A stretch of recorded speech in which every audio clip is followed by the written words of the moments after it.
I'm Bear Grylls, and I want to show you something amazing that is happening to millions of young people all around the world.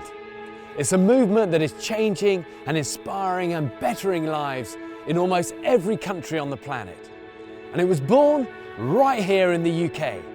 Let me introduce you to the modern world of Scouting. I've had the pleasure of meeting Scouts all over the world. And in this programme, I want you to meet a few who embody the Scouting values and who are an inspiration to those around them. You know, what I try to teach my daughters is be useful and be kind. We've really reached a tipping point with the Scouting movement where more people are talking about it in a positive way than ever before. We saved our grandma's life. Hero, legend. My condition is cerebral palsy. Whether you think you can or you think you can't, you will always be right. Values such as integrity, respect, cooperation, care and helping each other out are already instilled in the Muslim children. The adventure, you do things that you wouldn't otherwise get the chance to do with people who you might not otherwise get the chance to mix with. We were thrown to the floor, my wife and I were injured as well, and we made it through the exit of the foyer onto the bridge which goes over the railway. Mentally it was quite tough at times, like hearing some stories of these people, the way they've even got to Greece. It's not the final destination, it's partway through their journey of just trying to make a better life for themselves. If my kids were not doing Scouting, I could guarantee that they would be on their iPads, iPhones, or watching TV. We're part of something so special. You see the pride and the confidence and the adventure that surrounds these young people. It really is a shining light for not only the UK, but for Scouts all over the world.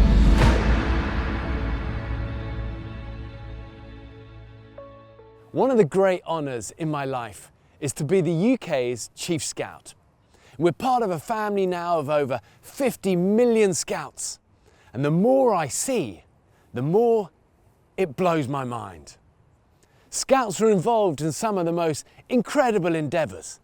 They've stood on the moon, climbed Everest, crossed deserts, oceans and jungles, and helped save lives in almost every disaster zone of the last century. Thriving in over 200 countries around the world, Scouts are shining lights in their community, committed to their Scout promise to be kind and to help people.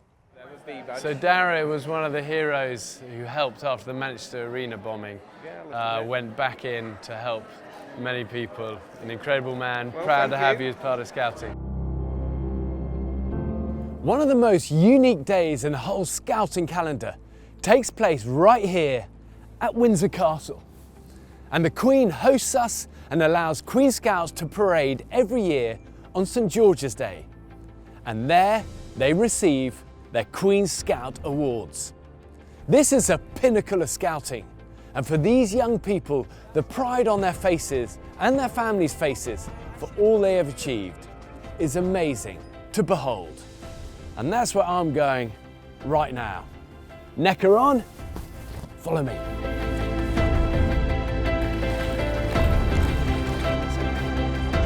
Just never give up. Thank you. Never give up.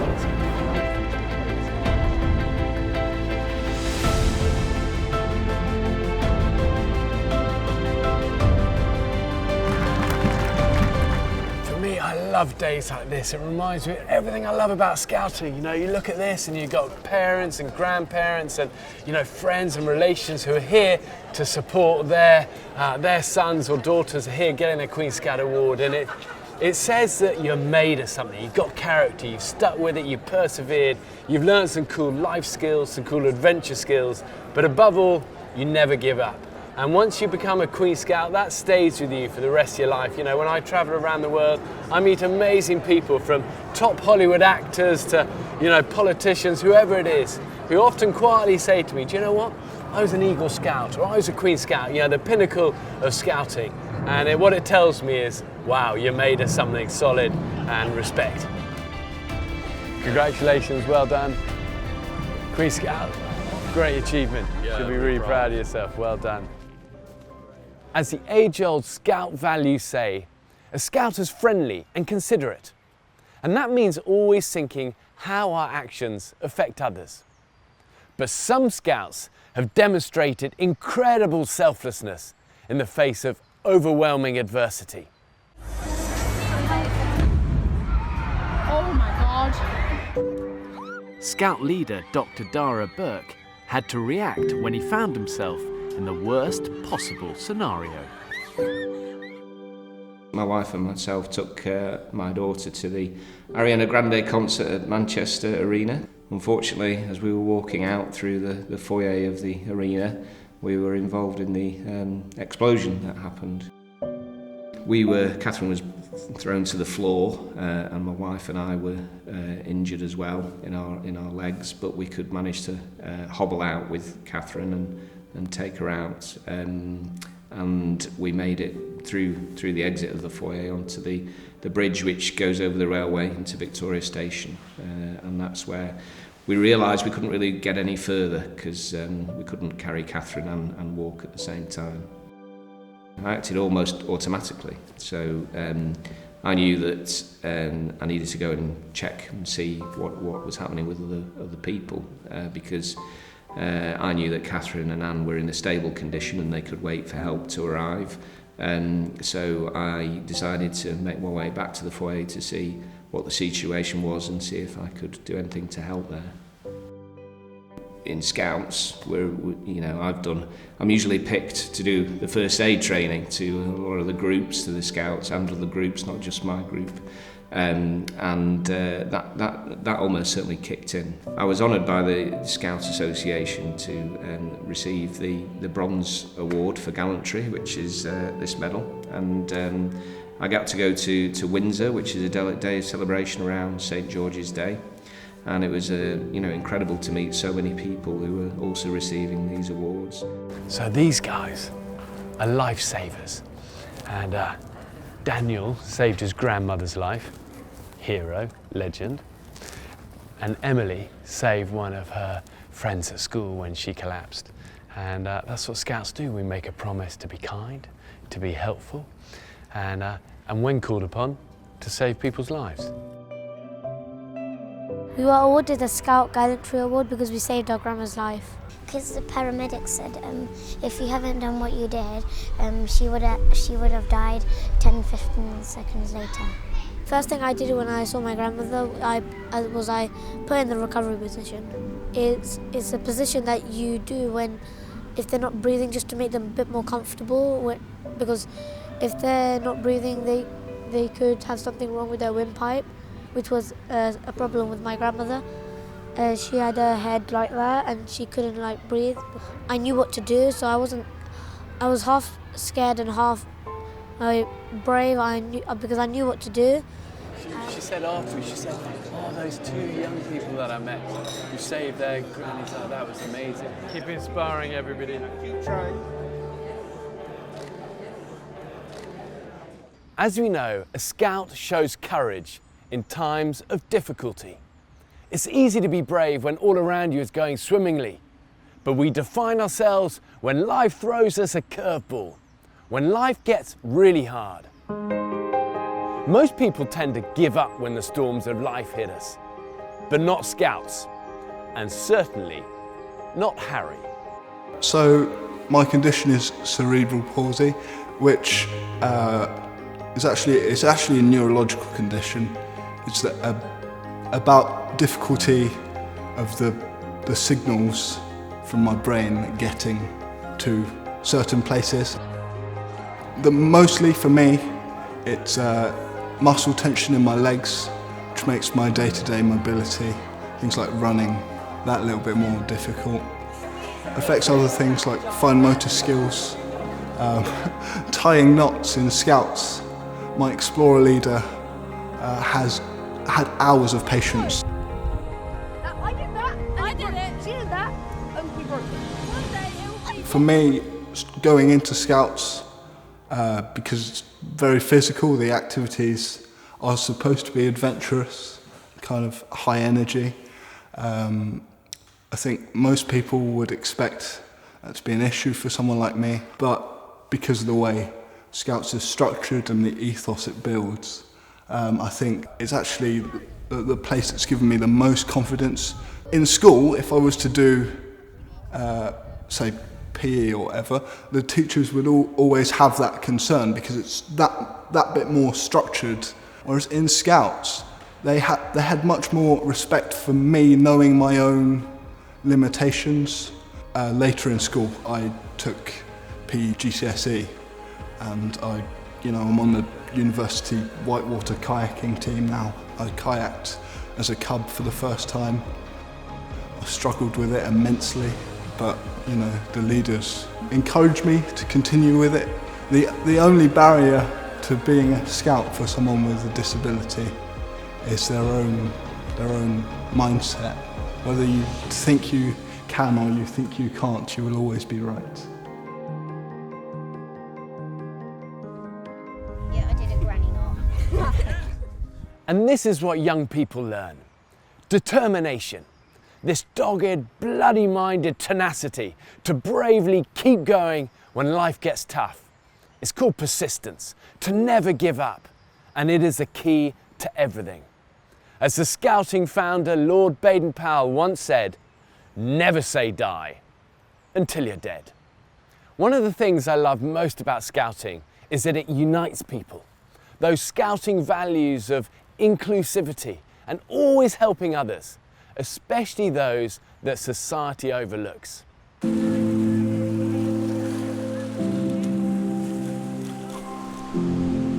Lewis is someone who truly embodies these values. So I was volunteering at the International Scout Camp in Switzerland, and I met a lady from an organisation called Food Kind who was trying to teach people a little bit about the refugee crisis going on down in Greece.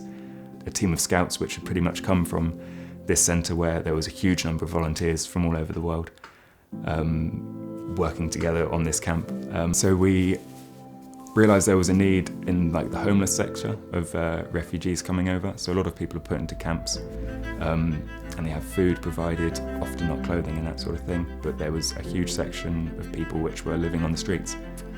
So we'd set up the breakfast rounds and we were sort of providing food every day.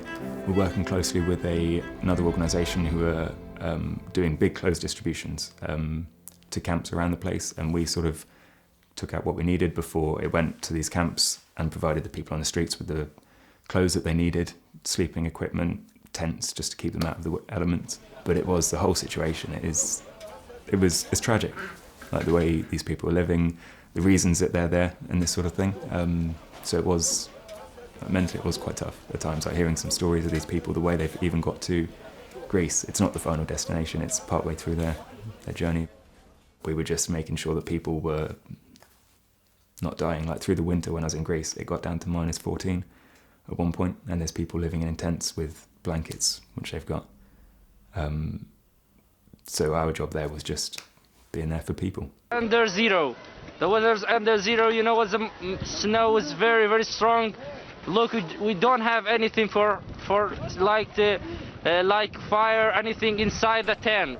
I've never cooked for 300 people a day before, so we literally got the equipment together that we needed and said to the people, anyone got any experience? So the first few weeks was really just getting in the rhythm of providing a solid meal every day for refugees living on the streets, and then to help provide clothes and all sorts. It became a lot more than just providing food. So to me, the Scout scarf was something that if someone saw it on the ground, they could see that you're a person there to help. Yeah, I feel like Scouts really did equip me for taking on a project like that.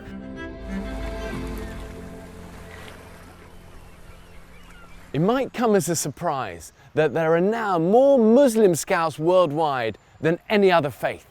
Here in the UK, we've seen a dramatic increase in the number of young Muslims becoming Scouts. They're hungry for the pride, the set of positive Scouting values that the world so desperately needs today. 7 years ago, Sazeda Patel knew nothing about the Scouts. Now she runs a thriving group in Blackburn with a waiting list of over 300 young people. This is our local scout camp, so it's Bowley International Campsite, and we come here for camps quite often because we're covered by trees, we have open space, we're in a safe environment. Do you do it in a microwave, though? Yeah. In a microwave, right. If you've got too sticky, what can you do?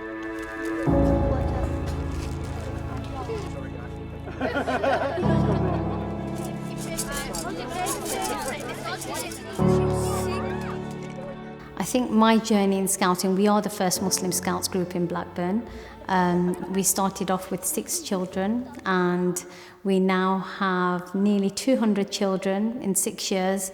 We have a waiting list of nearly 300-400 children. We don't actually realise how big or how large the scouting movement is until you're actually in it. When I moved to Blackburn, I found that the schools were quite segregated. I wouldn't have found that out unless, you know, I'd been to a different school myself, and having lived in London, having lived in the Midlands, I found that I had a more mixed class than what my kids were having.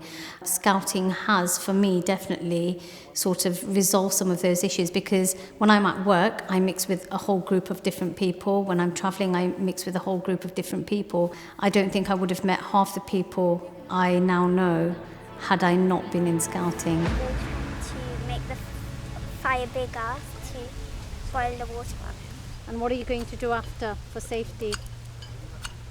Out fire. That's it, well done.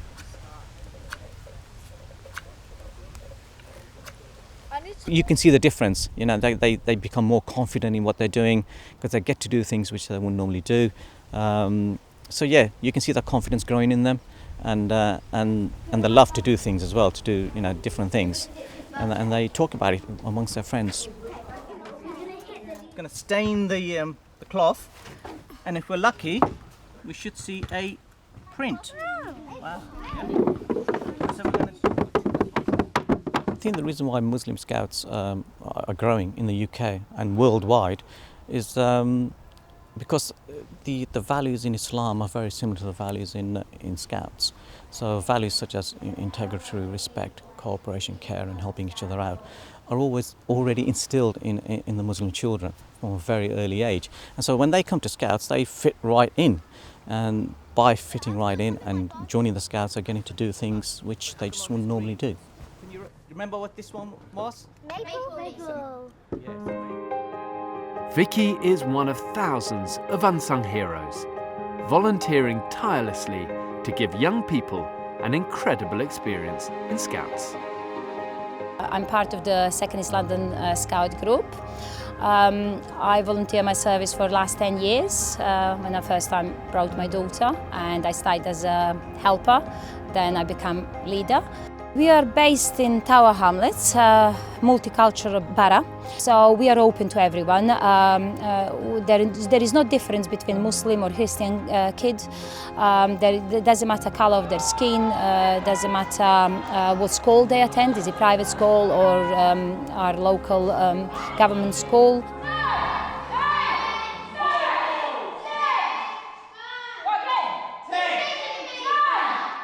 All these children have come together, and it's been a real mix of ethnicity, different background, different cultures, different languages, and they've all come together under the banner of Scouting. Now that has to be a good thing. I love the quote that says, life is really very simple. What we put in is what we get out. And nowhere is that more true than in Scouting. Our volunteers dedicate so much time, care, kindness, resources to help young people get ahead in life and to experience the adventure and the magic that is found in Scouting. I'm a great believer that we are only once on this world, and it's very important what you leave behind you.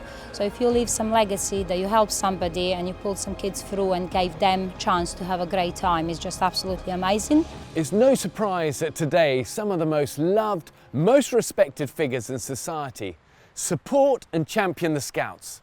It's an incredible way to bring adventure, friendship and positive life values to people from every walk of life.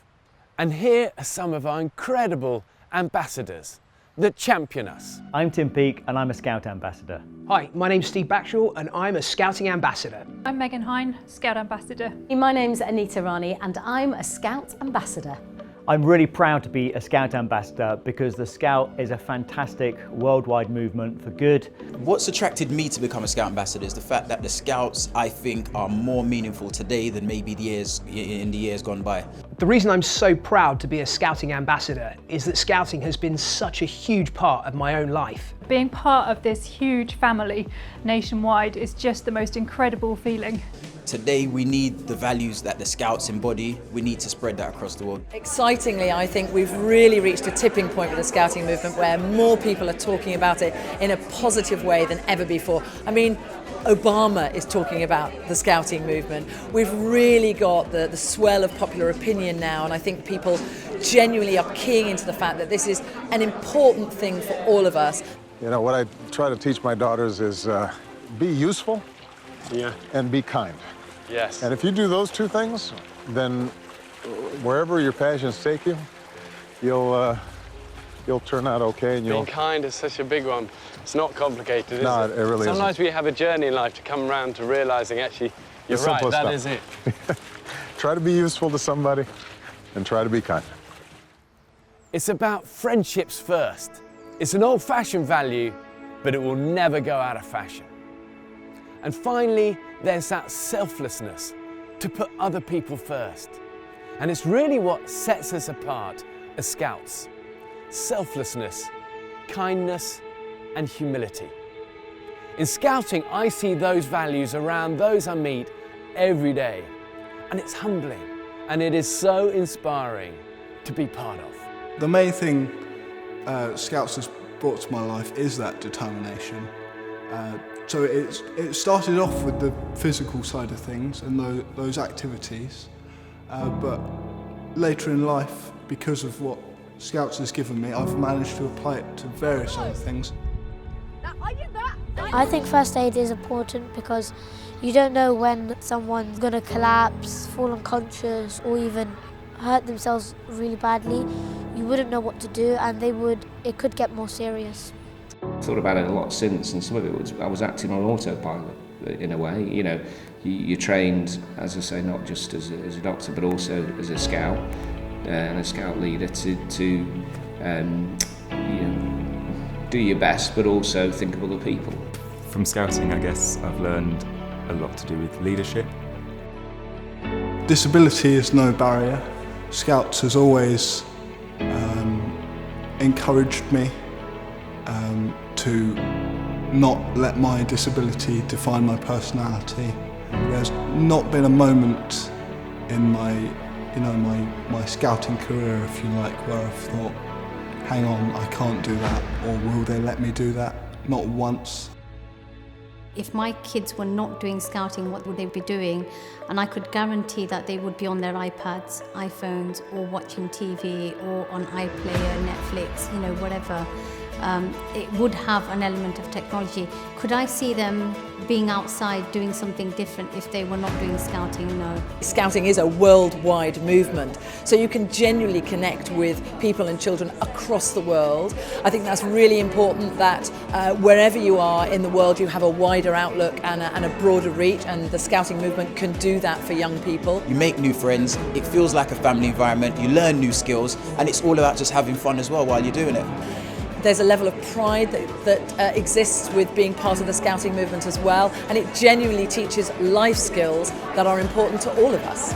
Without Scouting in my life, I think I would have taken to heart the view that society projects on me, rather than realising what I was actually capable of myself. Being part of a worldwide family, that force for good, those friendships that transcend culture, race, beliefs and gender.